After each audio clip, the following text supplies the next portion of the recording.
Bienvenido a la asignatura Administración Financiera. Soy su facilitador, Iván Raúl Chávez López. Antes de iniciar con el contenido de la asignatura, vamos a dejar claro que nos podemos comunicar a través de la plataforma, de la mensajería instantánea que tenemos habilitada, o en caso de una pregunta, cualquier duda, también podemos hacerla a través de WhatsApp o vía correo electrónico.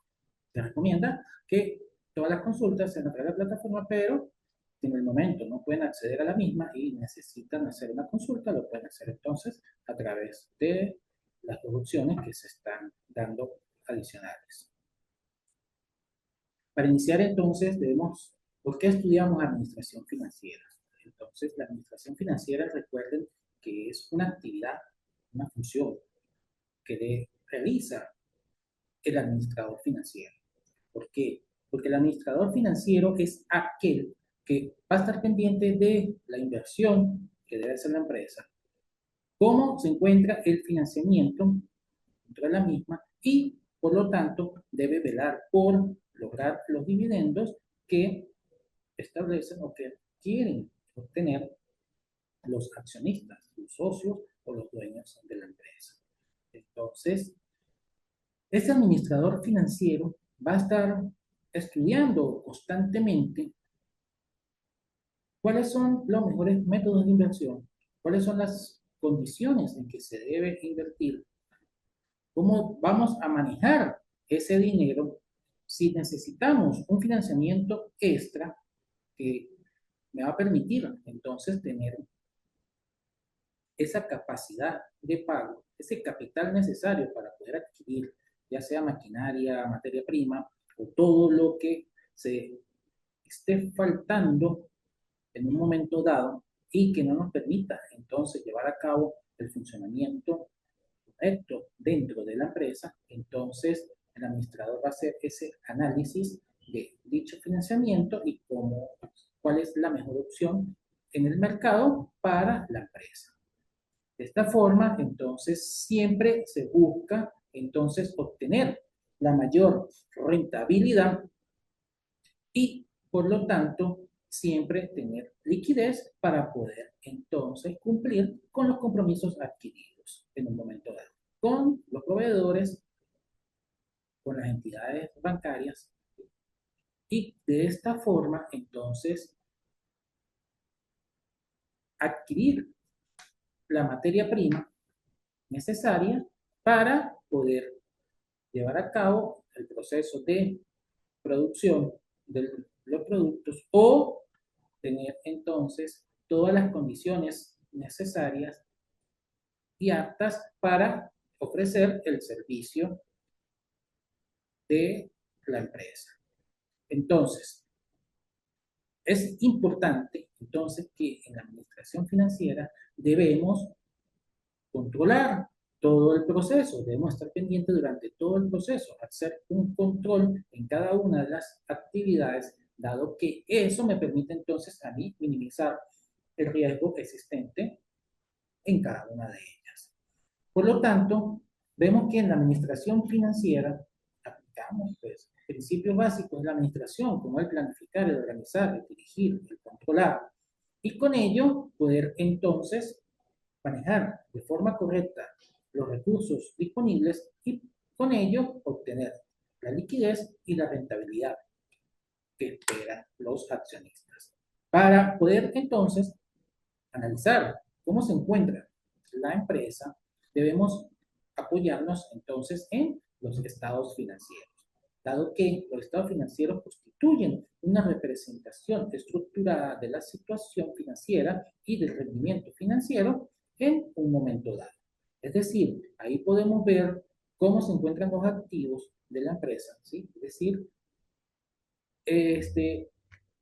en qué se encuentran invertidos nuestros nuestro capital, ¿sí? Entonces, ahí observamos que tenemos qué capital tenemos en bancos, también qué capital está invertido en la maquinaria, en los equipos, en los muebles, en los inmuebles, También vemos entonces cuáles son nuestras deudas a través de los pasivos y por lo tanto podemos hacer entonces un análisis de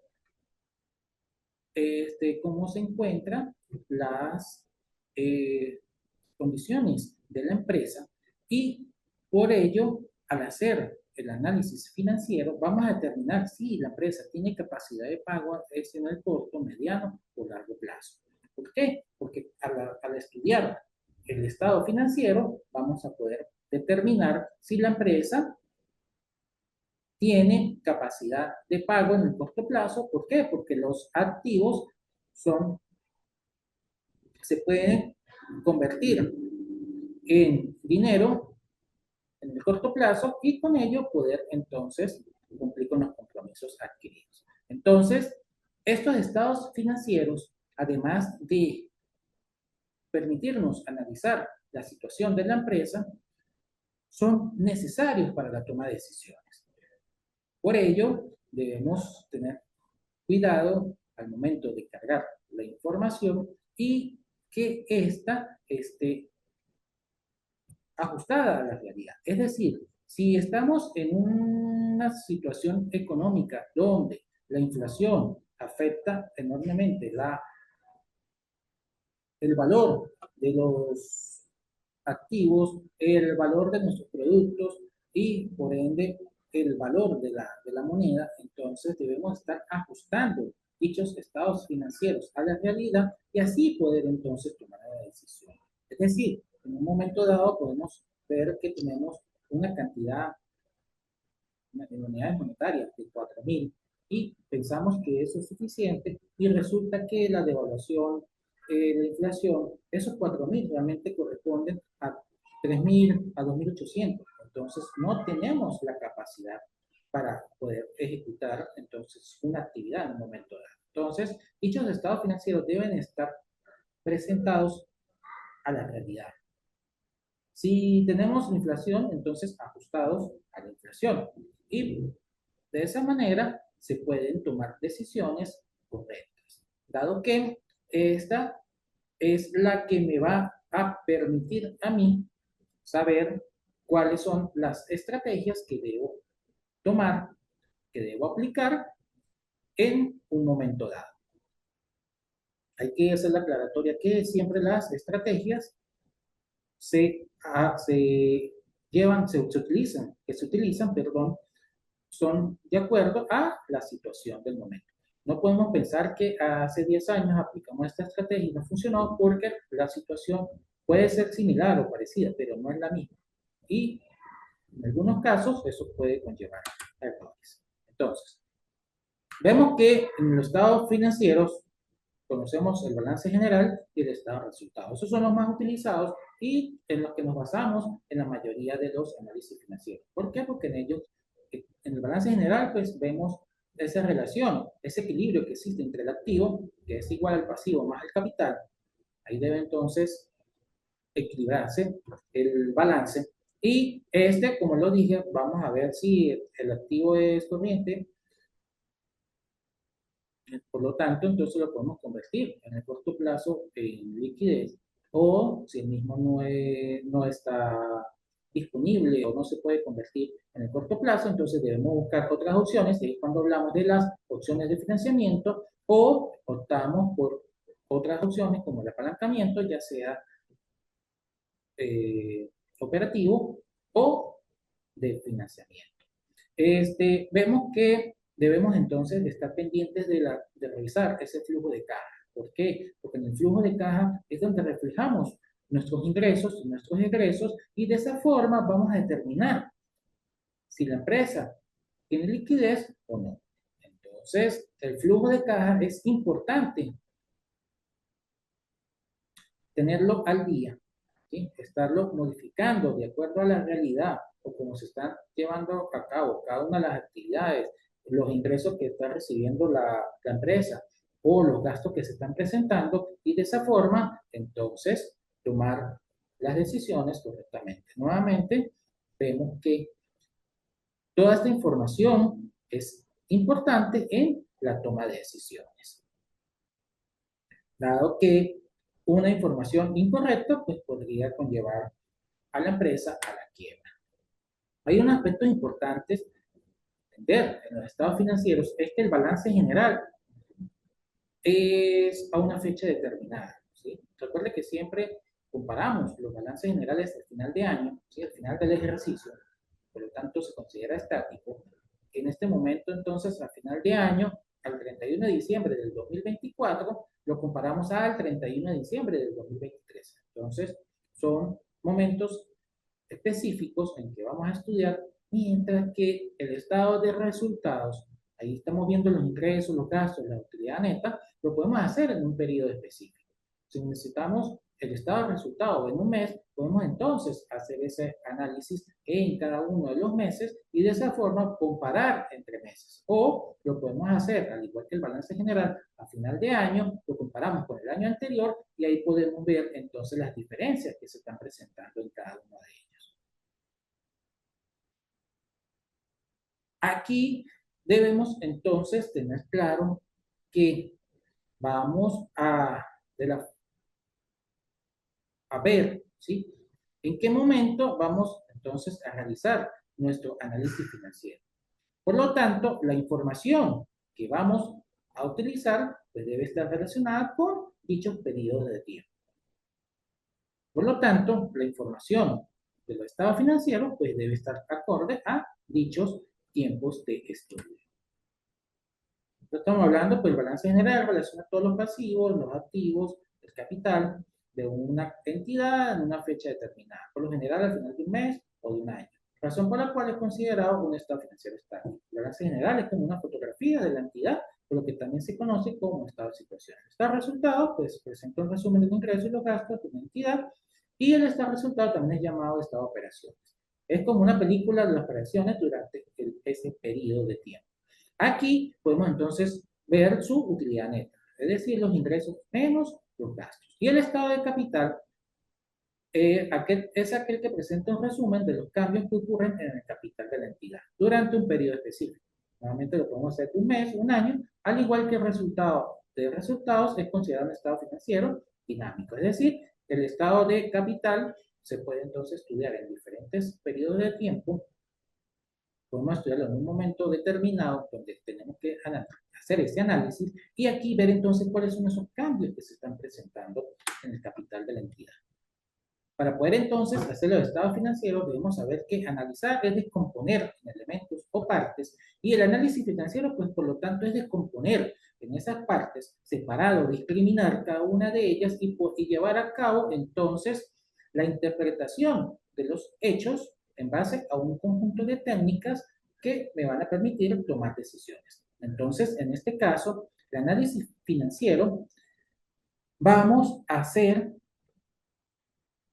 un estudio de los cambios que se están presentando de un periodo a otro y, por ende, ver entonces cuál es la situación de la empresa y poder tener entonces una perspectiva, es decir, hacer un diagnóstico y hacer una proyección de qué es lo que entonces debo hacer de ahora en adelante para poder minimizar los errores que se están cometiendo y poder transformar dichos errores en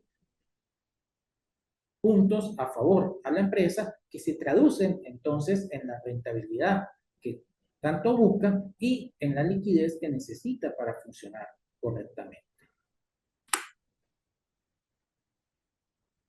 En los análisis financieros, entonces vamos a tener que estos lo vamos a ver desde una perspectiva interna y desde una perspectiva externa. Por lo tanto, en la perspectiva interna, esta es la que utiliza la dirección de la empresa para la toma de decisiones. ¿Sí? Dentro de la empresa, pues entonces vamos a ver cómo está funcionando, qué me puede entonces afectar en el corto, en el mediano, en el largo plazo, es decir, en el futuro, cuáles son las causas, ¿sí?, que me están generando entonces que tenga consecuencias en el futuro que afecten negativamente mi empresa y por ende entonces no me van a permitir alcanzar los objetivos planteados. Entonces, debemos desde la perspectiva interna hacer ese análisis y de esa forma poder corregir todo aquello que me está afectando de forma negativa y seguir haciendo todo aquello que me está ayudando de forma positiva en el desempeño, en la operatividad de mi empresa. Entonces, de la perspectiva interna, lo vemos como para la toma de decisiones y poder entonces minimizar todos esos riesgos que a futuro me estén afectando a la empresa y que puedan conllevar a la quiebra o al cierre de la misma. Pero hay también una perspectiva externa. Hay quienes lo utilizan para poder entonces estudiar y conocer si la empresa cumple con los requisitos mínimos, por ejemplo, al momento de adquirir, de solicitar un crédito en una entidad financiera. Entonces, también esto lo pueden ver, lo pueden solicitar. Los proveedores de materia prima o de productos terminados, en el caso de que nuestra empresa se dedique al comercio o al servicio, entonces aquí ellos pueden entonces analizar si la empresa tiene esa capacidad de pago que se requiere para poder entonces dar o otorgar los productos, la materia prima, a crédito. Y por lo tanto, ¿cuál sería entonces el tiempo mínimo o máximo en que se podía entonces llegar a un acuerdo en un momento dado? Entonces, hay un análisis que es importante y pues me permite poder observar de forma rápida si la empresa ha aumentado o disminuido en ciertos aspectos de un año a otro o de un periodo a otro según se está haciendo el análisis. Entonces, tenemos el análisis horizontal y el análisis vertical. En el análisis horizontal, hacemos de cada uno de los rubros, ¿sí? Si ha sufrido un cambio, sea positivo o negativo. Y para ello, pues entonces se determina el crecimiento o la disminución del mismo a través de un valor absoluto y también lo podemos expresar en porcentaje. De esta forma, entonces vemos si los activos aumentaron o disminuyeron de un año a otro, de un periodo a otro, si los pasivos aumentaron o disminuyeron, así como el patrimonio aumentó o disminuyó de un periodo a otro.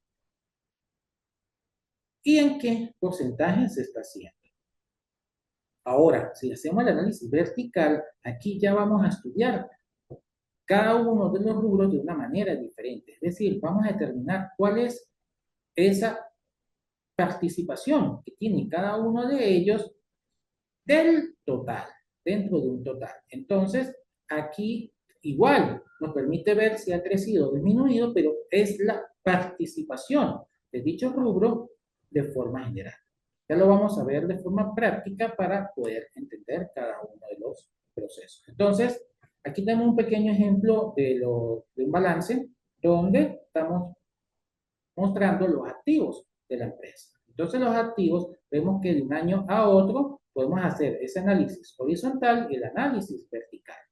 El análisis horizontal, entonces, dijimos que lo íbamos a hacer en cada rubro y, como su palabra lo dice, pues lo hacemos de manera horizontal. De esta forma, entonces, vamos a restar el segundo año menos el primer año y de esta forma me da mi variación absoluta. Como podemos ver, pueden dar valores positivos o negativos, lo que me indica si este aumentó o disminuyó. Si está negativo, quiere decir que en el año 2 es menor que el año 1 y por eso, entonces, me está dando negativo. Es decir, en el 2014 disminuyó con relación al 2013. Y la variación entonces relativa vamos a tomar el año 2 menos entre el año 1 y a esto le restamos 1 y lo multiplicamos por 100 y de esa forma me da el porcentaje. Así vemos que de un 100%, ¿cuánto entonces fue la variación?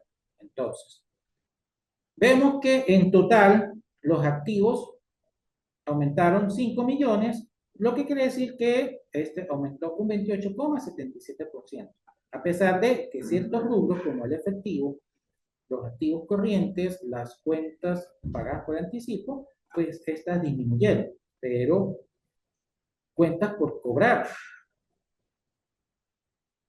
comerciales, ¿sí? Cuando yo hago las ventas a crédito, entonces estas aumentaron y por lo tanto, pues entonces dicha la podemos convertir en liquidez en el corto plazo. ¿Por qué? Porque podemos entonces, a través de los mecanismos utilizados para hacer la cobranza, entonces poder recuperar, perdón, obtener el dinero producto de esa venta a crédito.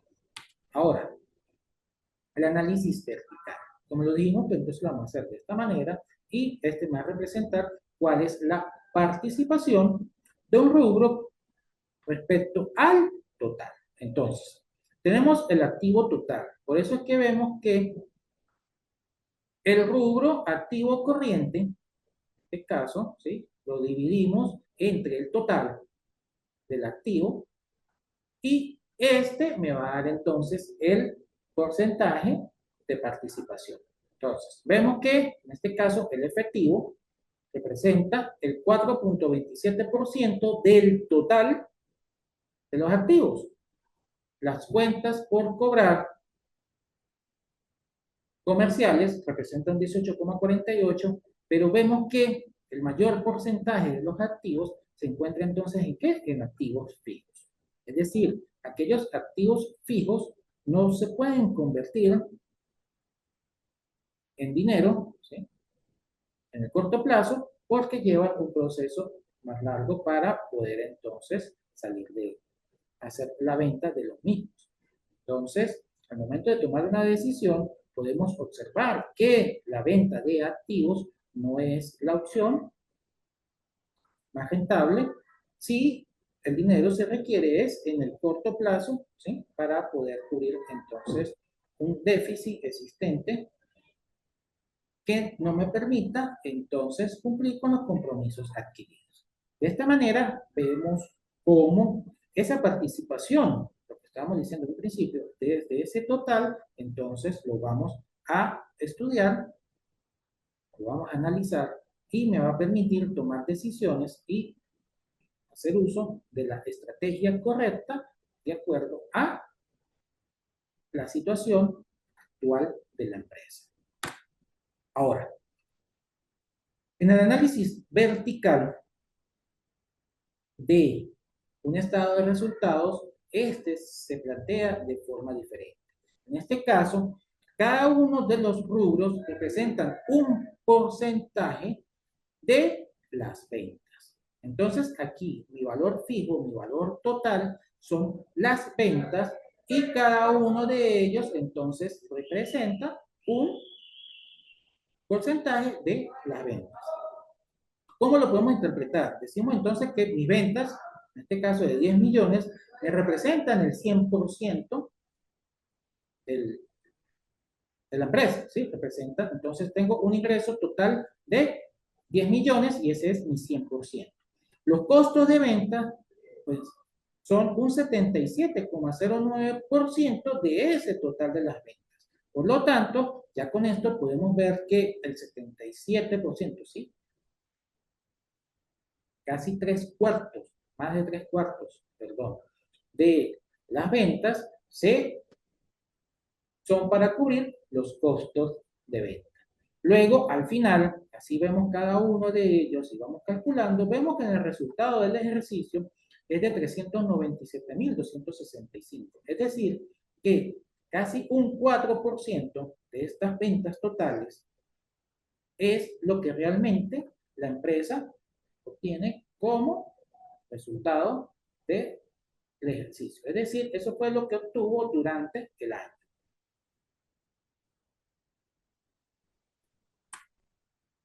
Ahora, luego de realizar el análisis horizontal y vertical, nos tenemos entonces que apoyar en el análisis económico-financiero a través de los ratios o raciones financieras. ¿Por qué? Porque a través de estos indicadores, donde vamos a utilizar los datos, ya sean que se encuentren en el balance o en el estado de resultados, me van a permitir entonces ver esos puntos débiles de la empresa, cuáles son los problemas que se están presentando y por lo tanto me está generando entonces que un indicador no esté acorde a lo que buscamos y en algunos casos pues se basa en un juicio personal, es decir, cómo yo interpreto dicha situación y por lo tanto entonces debo buscar la solución correcta.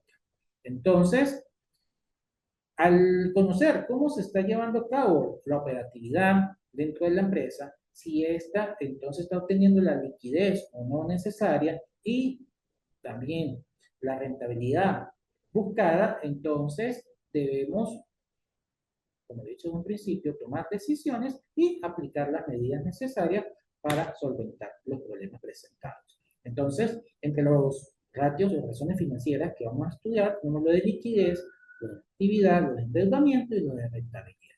Los de liquidez, pues entonces esto me mide la capacidad de pagar las deudas a corto plazo. Claro que le estaba haciendo mención al principio cuando vemos que lo podemos ver de una perspectiva externa, es decir, yo como proveedor voy entonces a estudiar las razones de liquidez de dicha empresa y ahí voy a ver si este tiene esa capacidad de pago en el corto plazo, que es lo que yo estoy buscando. Yo entonces hago mi análisis y determino si la empresa tiene o no liquidez. Luego tenemos las razones de actividad, es decir, aquí se detectan si hay efectividad y eficiencia en la gestión de la empresa. Recuerden que cuando hablamos de efectividad y eficiencia, estamos diciendo de el uso correcto de los recursos para poder obtener entonces los resultados en los tiempos establecidos y si es posible obtener más resultados con la misma cantidad de recursos, siempre y cuando no se pierda la calidad durante el proceso. Entonces, si la empresa se observa que puede llevar a cabo entonces las actividades, cumplir con los objetivos planteados en el tiempo establecido, pues entonces vemos que su actividad es correcta. Luego tenemos las razones de endeudamiento. Aquí pues entonces vemos cómo la empresa, sí, qué nivel de endeudamiento puede tener en relación a su patrimonio neto. Entonces, las empresas, sí, entonces pueden estudiar cómo, hasta qué punto me puedo endeudar y solicitar en un momento dado ese crédito necesario y por ende utilizar las técnicas de apalancamiento para poder entonces duplicar o triplicar la capacidad de producción y de esa forma poder entonces obtener más recursos que me van a permitir entonces cumplir con el crédito solicitado y poder funcionar correctamente. Y las razones de rentabilidad, pues entonces aquí vamos a considerar si una empresa es rentable o no. ¿Sí? Por lo tanto, es necesario que genere más ingresos que los costos que posee. Una empresa rentable cuando obtiene, cubre todos los gastos, ¿sí?, de la empresa y obtiene entonces una ganancia. Para finalizar, pues entonces es un pequeño cuadro donde vemos que las razones financieras, vemos que se les interesa, ¿sí?, son pequeños ejemplos a las instituciones bancarias. ¿Cuáles razones entonces puede estudiar una institución bancaria? Puede estudiar las razones de liquidez a corto plazo. ¿Por qué? Porque esa me va a medir la capacidad de pago que tiene el cliente. Si yo veo que como institución financiera él no tiene esa capacidad de pago en el corto plazo, pues simplemente no se otorga el crédito y por lo tanto la entidad financiera no va a perder. En un caso de un acreedor, vamos a ver entonces las razones de rentabilidad. ¿Por qué? Porque es la capacidad que tiene la empresa de generar utilidades. Si yo no voy a dar mi dinero a una empresa que no tiene capacidad de generar utilidades, es decir, de que los ingresos, ¿sí?, sean superiores a los gastos y por lo tanto no se está cumpliendo con lo planteado o con los porcentajes o montos ya establecidos por la junta directiva en un momento dado.